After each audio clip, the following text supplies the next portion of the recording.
Devim Saraswatim Vyasam Tato Jayam Mudiraye Nashtaprayeshu Bhadreshu Nityam Bhagavata Sevaya Bhagavati Uttama Shloke Bhaktir Bhavati Naishtiki. Reading from SRIMAD BHAGAVATAM, Canto 10, Chapter 24, Worshipping Govardhana Hill, Text number 1. This is a recitation, a narration by Shukadeva Goswami to Parikshit Maharaj. Shri Shuka Uvacha Bhagavan Api Tatraiva Bhagavan Api Tatraiva Bhagavan Api Tatraiva Baladevena Samyutaha Baladevena Samyutaha Baladevena Samyutaha Apashyan Nivasan Gopan Apashyan Nivasan Gopan Apashyan Nivasan Gopan Indra Yaga Krutodyaman Indra Yaga Krutodyaman Indra Yaga Krutodyaman Shri Shuka Vacha Bhagavan Api Tatraiva Baladevena Samyutaha Apashyan Nivasan Gopan Indrayaga Krutodyaman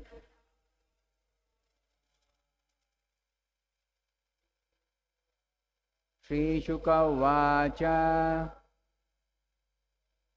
Bhagavan Api Tatraiva Baladevena Samyutaha Apashyan Nivasan Gopan Indrayaga Krutodyaman Shri Shuka Vacha Bhagavan Api Tatraiva Baladevena Samyutaha Apashyan Nivasan Gopan.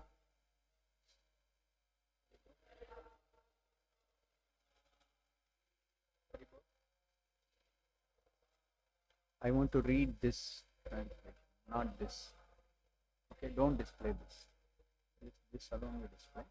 This alone display. You can display this. The first sentence.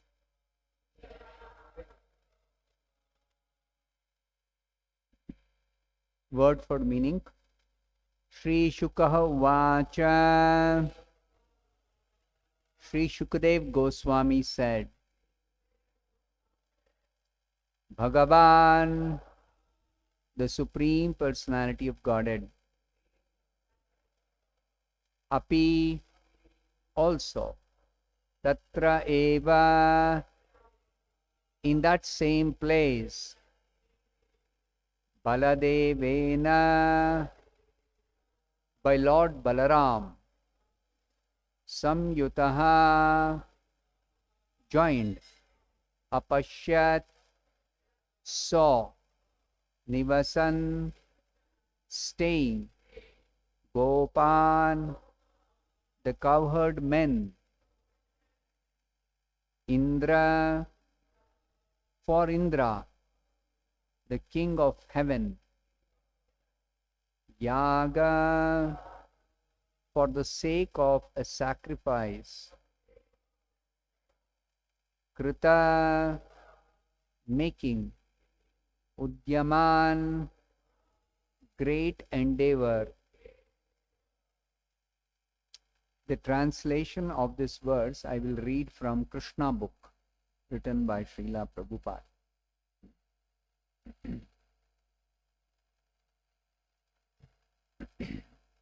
While engaged with the Brahmanas who were too involved in the performance of Vedic sacrifices, Krishna and Balaram also saw that the cowherd men were preparing a similar sacrifice in order to pacify Indra, the king of heaven, who is responsible for supplying water. Now in the Sanskrit, it is said, Bhagavanapi tatra eva. This has got reference to the previous chapter. The previous chapter was entitled Delivering the Wives of the Brahmanas. So, when that pastime got over, it is described that at about the same time, the cowherd men were preparing for offering a sacrifice to pacify Indra, the king of heaven, who is responsible for supplying water in the form of rains. So, tatra eva, that is explained by Prabhupada in this Krishna book as, while engaged with the Brahmanas who were too involved in the performance of Vedic sacrifices, tatra eva, Bhagavan, Baladevena samyutaha, Krishna and Balaram also saw Apashyan, that the cowherd men, Gopan, were preparing a similar sacrifice in order to pacify Indra. Indra yaga krita udyaman. They were preparing a similar sacrifice in order to pacify Indra. Who is Indra? Indra is described here as the king of heaven, and he is also responsible for supplying water. So please repeat this translation. It's not a word-for-word translation. It is an explanation of the verse itself in a little more detail by Prabhupada. While engaged with the Brahmanas who were too involved in the performance of Vedic sacrifices, Krishna and Balaram also saw that the cowherd men were preparing a similar sacrifice in order to pacify Indra, the king of heaven, who is responsible for supplying water.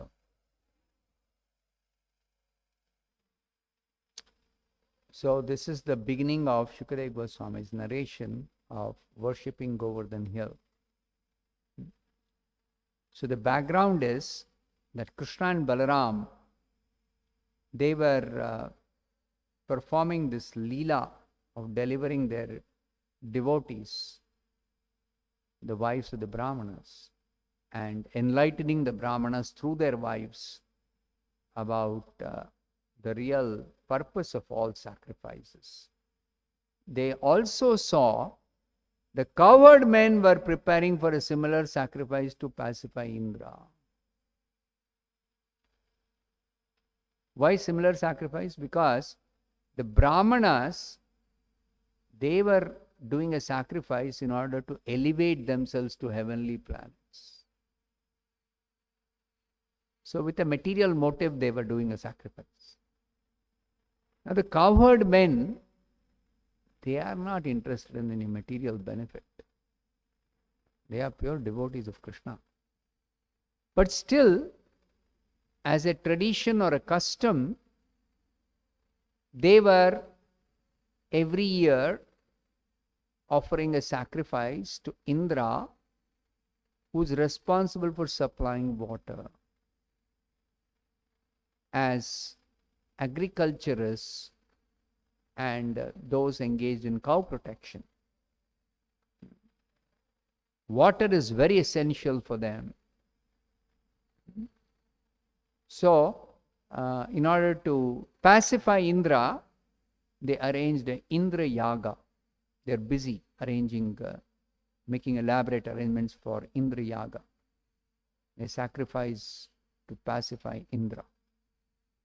So, therefore, it is said here, similar sacrifice.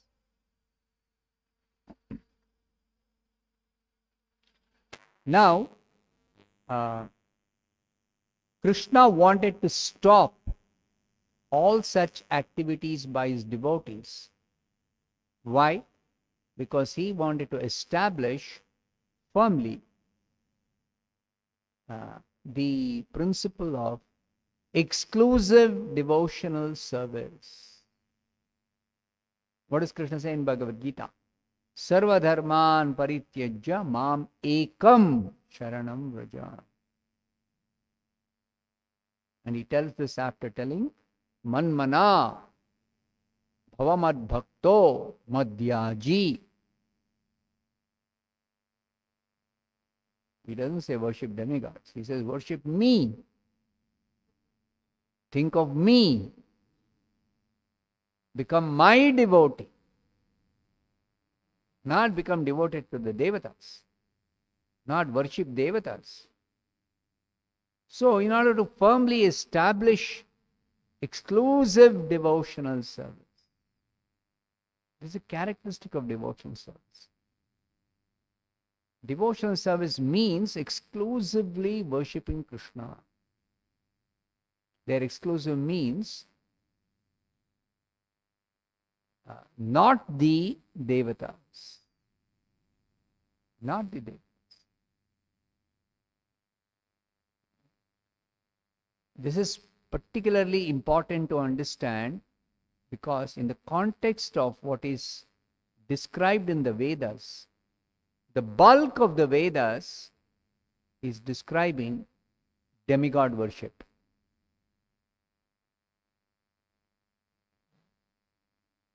Why? Why does the bulk of the Vedas describe demigod worship?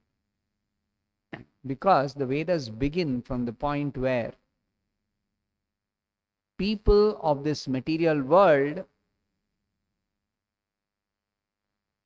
are very much interested in material prosperity.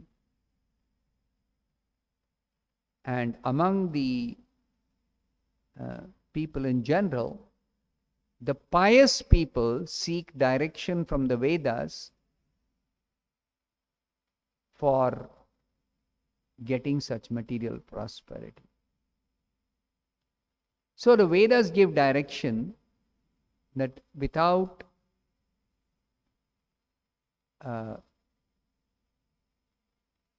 breaking the Vedic principles, without violating the rules and regulations mentioned in the Vedas, how can one become materially prosperous? So, it is said, if you compare the number of verses in the original Vedic literature to describe sacrifices for fruitive gain, Karmakanda section of the Vedas, 99.99999% of the Vedic hymns are directed towards Karmakanda rituals. Yajna, Dana, Tapa. Yajnas, sacrifices for pleasing the demigods. Krishna mentions this in the 3rd chapter of the Bhagavad Gita. that he says in the beginning of the creation, it was arranged by the Lord, who is the original Prajapati, Vishnu. Vishnu is a creator of Brahma. And then Vishnu empowered Brahma to do the further creation of the other living beings. So, in the beginning of the creation, the Lord gave these sacrifices for people to get their necessities without violating the Vedic principles. So the method of getting one's necessities is to perform sacrifice. The principle of sacrifice. So, sacrifice to the demigods, who are the supplying agents of all the needs, especially of the human beings on the earth. This is the arrangement by the Supreme Lord. Now, it is not necessary that one has to offer sacrifice for material prosperity. There's a difference between offering sacrifice for material prosperity and offering sacrifice for getting the basic needs. There's a lot of difference. So, if people are very much desirous of material prosperity, then they do not limit their performing sacrifice to get their basic needs. They become busy with so many other sacrifices for material prosperity. And that is also encouraged in the Vedas, so that people don't resort to sinful activities. If the Vedas were not to mention any type of karmakanda sacrifices, then people who are desirous of material prosperity would anyway indulge in sinful activities to get material prosperity.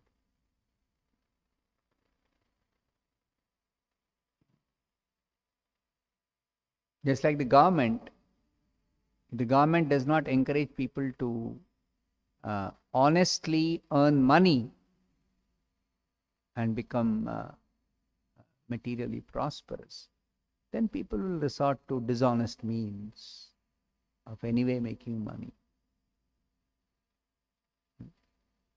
So similarly, in the Vedas, it is described that you should not do sinful activity. And if at all you want material prosperity without performing any sin, then you have to follow the karma kanda portion of the Vedas and thereby become prosperous. So, certainly the cowherd men, being pure devotees, they were not at all interested in any material prosperity. They were already very, very, very prosperous, because they were pious devotees of Krishna, of Vishnu actually. They did not know Krishna is the Supreme Personality of God. They knew Vishnu only. They were Vaishnavas. So they used to worship Vishnu, and as a matter of routine duty, they would also offer sacrifices to some of the devatas. Because they were dependent on rains, so traditionally they have been offering sacrifice to Indra, because Indra controls rains. But Krishna wanted to establish exclusive devotional service, not among the cowherd men, but among the people in general. Just like Krishna is speaking Bhagavad Gita to Arjuna, not for Arjuna's benefit. It is for the benefit of the other people. Through Arjuna, he is enlightening the others. Similarly, through the cowherd men, Krishna is enlightening the general people that there is no need to worship the various devatas if one is engaged in devotional service to Krishna. So to establish this, he performed this pastime of engaging the cowherd men in worshipping Govardhana hill instead of worshipping Indra through the Indra Yaga. So, in order to stop these activities of worshipping devatas through this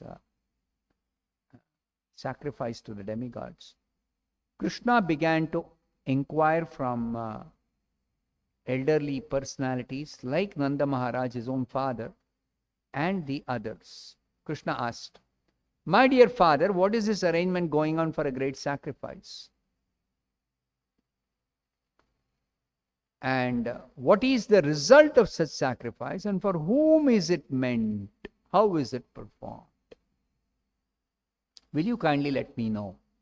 Krishna is asking Nanda Maharaj and all the other elderly cowherd men who are busy organizing, arranging for the Indra Yaga. So when Nanda Maharaj heard this inquiry from a small boy, how old was Krishna? At that time, 7 years old. Srila Vishwanath Chakravarti Thakur has done the calculation and established that Krishna was just 7 years old. So this 7-year-old boy is asking, what is the sacrifice? For whom is it meant? How is it performed? So thinking this young boy will not be able to understand intricacies of performing the yajna, Nanda Maharaj was silent. He didn't reply to Krishna's questions, not just one question. Yeah. So Krishna persisted. He would not let go Nanda Maharaj without giving a reply. Krishna said, "My dear father," now he directly addressed his father, "for those who are liberal and saintly, there is no secrecy. They do not think anyone to be a friend or enemy." Indirectly, Krishna is telling Nanda Maharaj, you are a saintly person. So what is there for you to hide? You can, in straightforward way, tell me what I have inquired. Because they are always open to everyone, such saintly persons don't hide anything from others. And just in case Nanda Maharaj was thinking in a different way, Krishna is telling, even for those who are not so liberal, nothing should be secret for the family members and friends, although secrecy may be maintained for persons who are inimical. Nanda Maharaj may be thinking that envious people should not be told about some confidential things. But such confidential things may be revealed to one's own family members. There's no question of secrecy among family members. So, therefore, you cannot keep any secrets from me. Further, Krishna is telling Nanda Maharaj, there are so many persons who are engaged in fruitive activities. Some know about these activities properly, and therefore they are able to get the full result of performing such sacrifices. Others may not know the details about such performing such sacrifices, and they execute such activities without knowing exactly the purpose or the result. So those who act with knowledge, they get the full result. Those who are acting without knowledge do not get such a perfect result.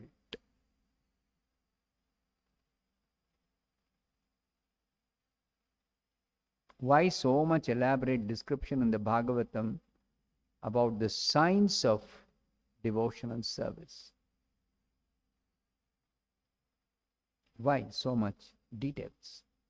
It is because those who knowingly perform, they get the full result. Just like with chanting Hare Krishna.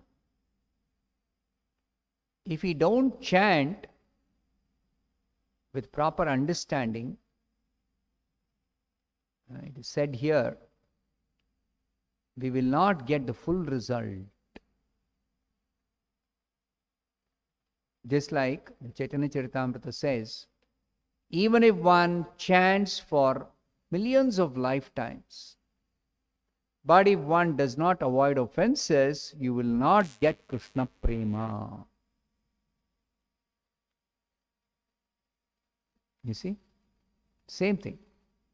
What Krishna is telling here. If you want the highest result of chanting Hare Krishna, what is that? Krishna Prema. Then you should know what are offenses involved in chanting Hare Krishna. And you should avoid those offenses. So how can you avoid offenses if you don't know what offenses are? Which is our condition, no? In the beginning, when we start chanting, we are told, chant Hare Krishna. We say, okay, we'll chant. But if we keep on chanting without knowing what is offense, then we are committing offenses unknowingly. So how will those offenses stop? Only if we are educated. Therefore, after some time, we are informed there are 10 offenses against chanting the holy name of the Lord. And Srila Prabhupada, to make this informing devotees who are chanting Hare Krishna about the offenses, he has made a system. Morning, at the end of Mangalarati, devotees are reminded there are 10 offenses against chanting the holy name of the Lord. And what are those 10 offenses? And one should avoid those offenses. So similarly here, Krishna is telling Nanda Maharaj, why is he asking the details? How is this performed? Because if you perform a sacrifice without knowledge, proper knowledge, you will not get the full result of the sacrifice. Therefore, Krishna is telling, please let me know the purpose of the sacrifice which you are going to perform. Is it according to Vedic injunction? Is it simply a popular ceremony? Kindly let me know in detail about the sacrifice. So when this much was told by Krishna, then Nanda Maharaj thought, now I cannot remain silent. So Nanda Maharaj replied, my dear boy, this ceremonial performance is more or less traditional. This clearly establishes Nanda Maharaj's position as not somebody who is very anxious to get some material benefit out of the sacrifice. Because rainfall is due to the mercy of King Indra and the clouds are his representatives, and because water is so important for our living, we must show some gratitude to the controller of this rainfall, Maharaj Indra. Which is not wrong, what Nanda Maharaj is telling. We should show some gratitude to Indra. So, even though the Shastras say that one must exclusively worship Krishna, in worshipping Krishna, to show gratitude to his agents who are supplying our necessities, it is not wrong. So therefore, Nanda Maharaj is not actually wronged in showing some gratitude to Indra, who is supplying as an agent of Krishna water that is required through the rainfall. We are arranging, therefore, to pacify King Indra because he has very kindly sent us clouds to pour down sufficient quantity of rain for successful agricultural activities. And Nanda Maharaj further justifies, we should not give up traditional ceremonial function. If one gives it up being influenced by lust or greed or fear, then it does not look very good for him. All this is mentioned in the Bhagavad Gita. Sacrifice should be done as duty. Due to lust or greed or fear, if somebody does not do a sacrifice, which is his duty, then such sacrifice, or he performs out of greed or out of fear, then such sacrifice, one will not get the proper result. One will not get the proper result. So then, Krishna suggested to Nanda Maharaj, forego the sacrifice. Don't do this sacrifice. So, Krishna gave two reasons why this sacrifice should not be performed. First of all, Krishna said, there is no need to worship the demigods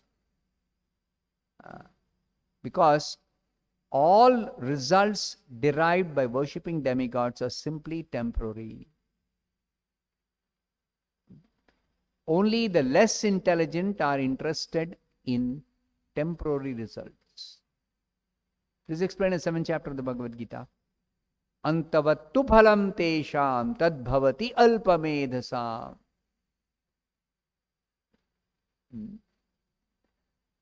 So, Krishna gave this first reason. There is no need to worship demigods because the results are simply temporary.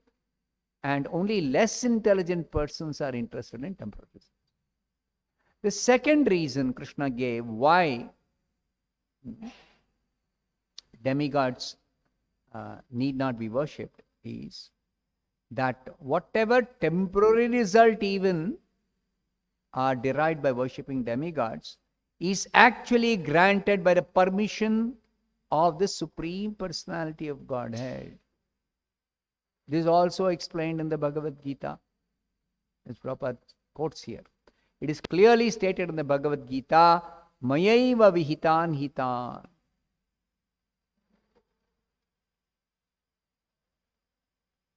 Whatever results are given by the demigods, temporary results, of course, they can't give any permanent result.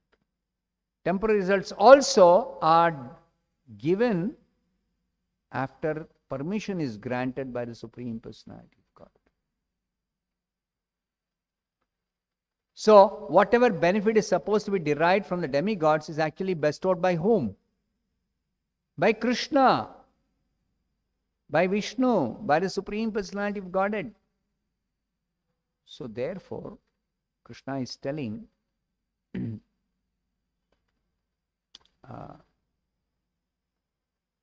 Nanda Maharaj, there is no need to worship Indra. Now, the real purpose of Krishna stopping this Indra Yajna is described here. Krishna wanted to make Indra very angry. Now, it is explained here. Indra was certainly a devotee of Krishna or a devotee of Vishnu.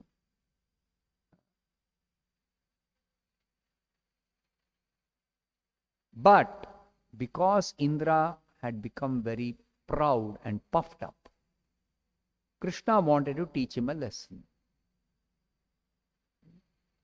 So what did he do? First he tried to make Indra angry by stopping the Indra Puja, which was arranged by the cowherd men.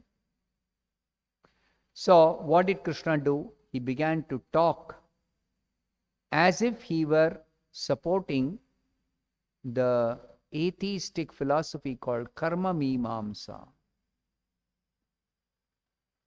According to Karma Mimamsa philosophy, you simply do your duties. You don't have to worship anybody. Simply do your duties, and whatever results you are supposed to get, you will get them just by doing your duties. According to Karma Mimamsa, even if there is some controller, some devata or God or whatever, if you do your duty, they have to give you your results. That's the way it appears in the Vedic literature, and especially in the Karma Kanda portion. Karma Kanda portion, it is highlighted that if you do pious activities, you get pious results. And if you do sinful activities, you will get sinful results. But the secret of the performance of different kinds of activities is explained in the Bhagavad Gita, 4th chapter.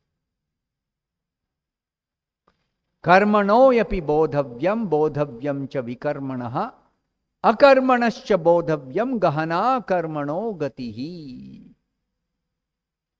Krishna tells Arjuna, and through Arjuna all of us, that the intricacies of karma are very, very difficult to understand for most people.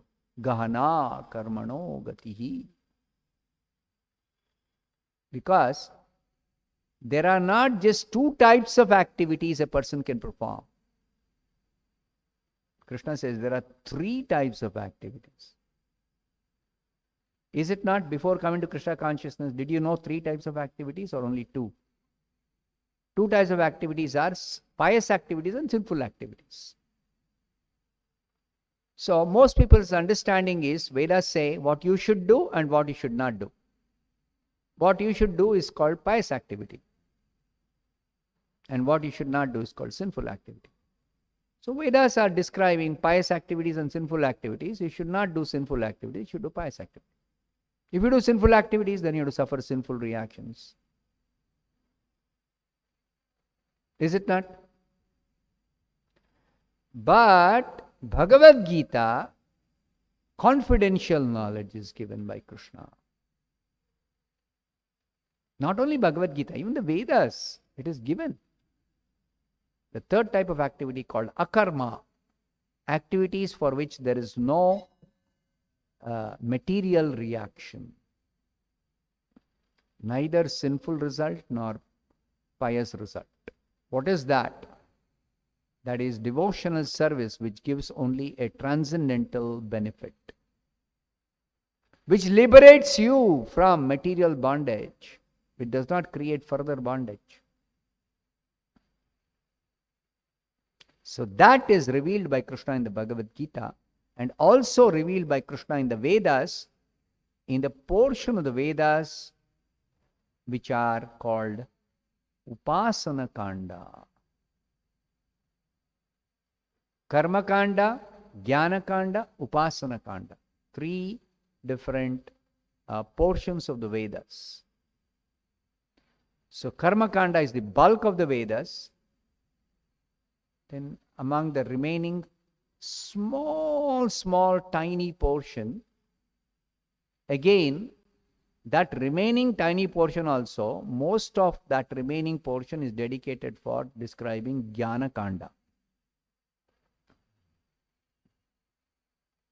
And very, very, very, very, very, very little is there for describing akarma, devotional service.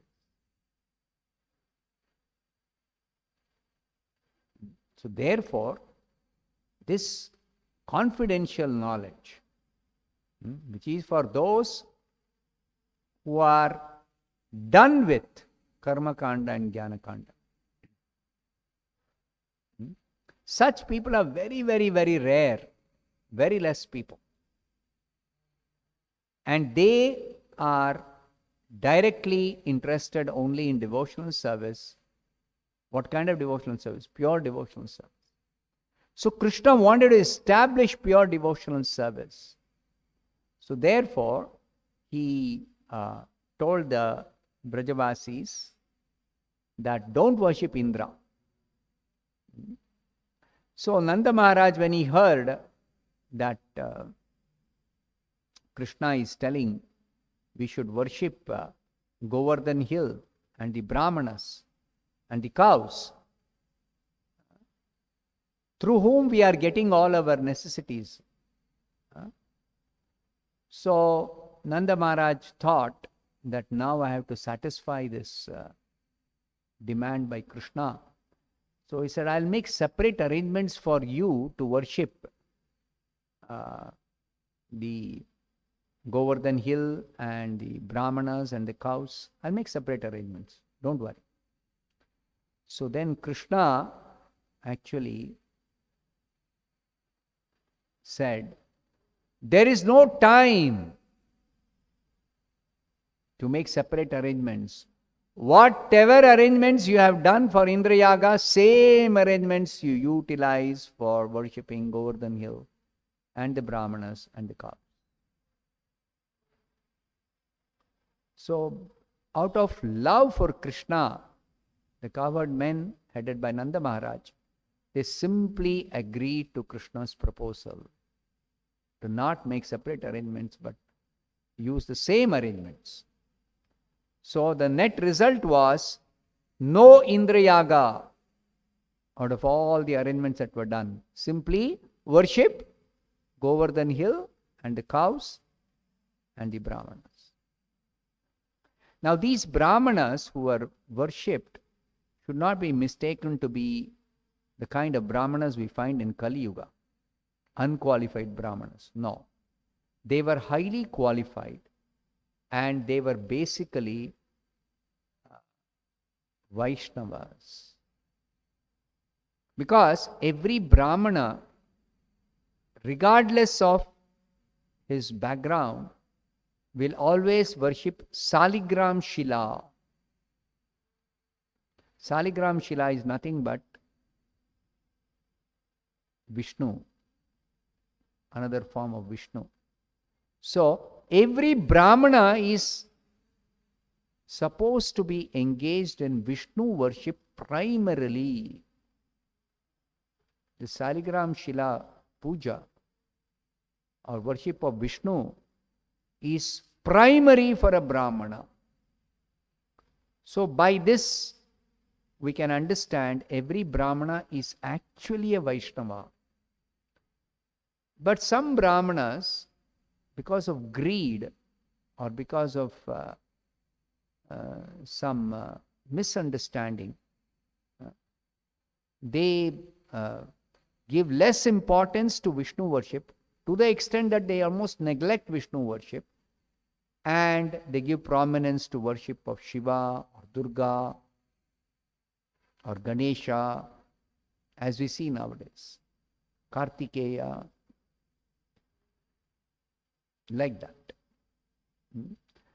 So, the other devatas, even if a Brahmana worships other devatas, in the Bhagavad Gita, Krishna instructs austerity of the body.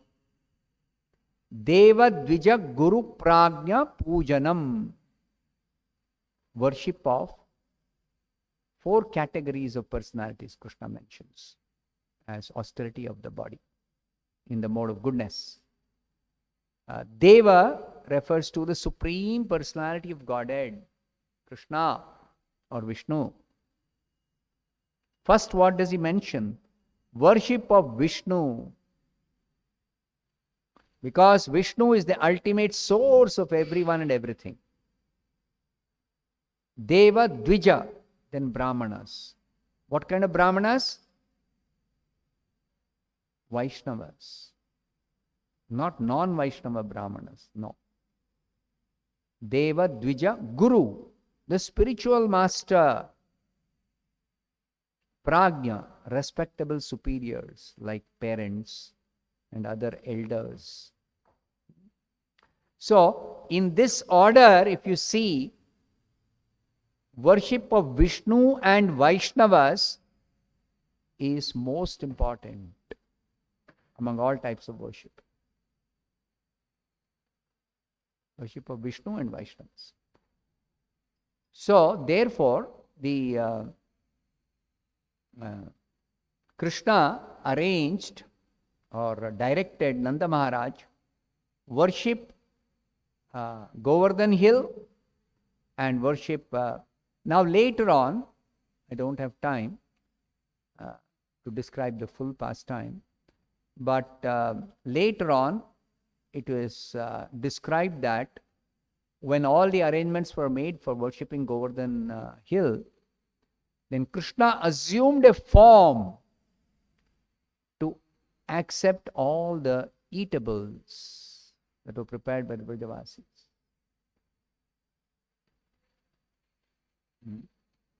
Now the form of Krishna to accept the offerings was separately constituted because Krishna himself was there,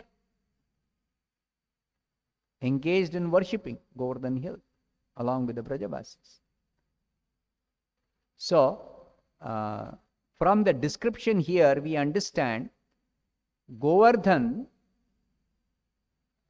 is actually both a devotee of Krishna, because Govardhan supplies Krishna and the cowherd boys and the cows with all kinds of nice things. For the cows, nice soft green grass, juicy grass. And for the cowherd boys, nice water, nice fruits, roots, berries, nice minerals, everything. So, Govardhan knows how to please Krishna. Therefore, Govardhan is considered the best of the devotees of Krishna. Every day we sing Jai Radha Madhava Kunja Vihari Gopijana Vallabha Girivara Dhari. Krishna is holding up the Govardhan hill. The Govardhan hill is described in this song by Srila Bhaktivinoda Thakur as Girivara. Giri means it's a hill. Girivara means the best of hills. Girivaradhari. So, Govardhan is the topmost among all the hills as the pure devotee of Krishna. But another description in this same chapter, worshipping Govardhan hill, that Krishna assumed a form to accept all the offerings. So that form of Krishna is the form of Govardhan. So as Govardhan, Krishna accepted the offerings that were made because he directed the cowherd men to worship Govardhan hill. So basically it is worshipping him only, not worshipping somebody else. So, worshipping Krishna himself. So, therefore, Prabhupada says, devotees, they collect some stones from, one piece of stone from Govardhan hill, and that's called Govardhan Shila, stone from Govardhan, and worship that as we worship Krishna. Just like Saligram Shila. Saligram Shila is same as worship of Vishnu. It's also called Narayan Shila or Vishnu Shila. Same way, stone from Govardhan is called Govardhan Shila. It's same as worship of Krishna. Because Krishna assumed the form for accepting the offerings of the Brajavasis. So today is that day on which Krishna actually directed the Brajavasis to do this Govardhan Puja. So the system, after following Krishna's directions, is to make what is called as Annakut, a hill out of edibles, and that hill of edibles is offered to Krishna, and then the remnants are distributed as prasadam to the devotees. That's what we will do in the evening. So today is that anniversary of Govardhan Puja. It happened, this Govardhan Puja happened on the Pratipat of this Kartik Masa, Krishna Paksha. Sorry, Shukla Paksha. Today Shukla Paksha. So we worship Govardhan Hill in the form of edibles, offer that to Krishna and distribute that as prasad. I'll stop here. SRIMAD BHAGAVATAM ki jai, Srila Prabhupada ki jai.